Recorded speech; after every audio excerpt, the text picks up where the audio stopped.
I left school in 2009 and I went to do A-levels in Stourbridge, and then after that I did another apprenticeship in administration and eventually ended up doing administration for building services at the local authority. Following on from that, because I was getting experience in that sector, when the jobs for the trainee surveyors came up, I jumped at the chance to do something that would lead to a career and something that would be a bit of a challenge for me, because I was interested in doing that.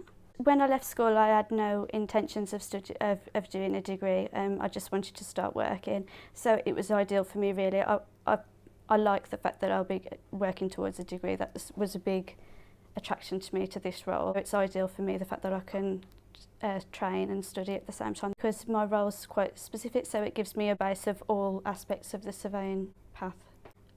The base knowledge of different parts of surveying, I've brought that into my job here, which has really helped me because I didn't come from a construction background before. It is a big time commitment, and I think myself and the other trainees were aware that it would be a lot of work on our part, because obviously we're at work full time as well as going, but it is definitely worth it and it is doable. The universities and courses can offer the fundamental core principle skills that we require from quantity surveyors.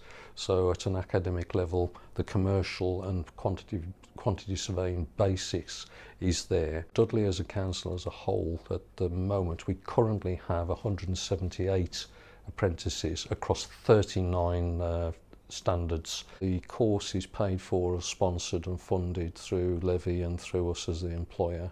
So over the course of the scheme, we end up producing well qualified, very knowledgeable expert members of staff.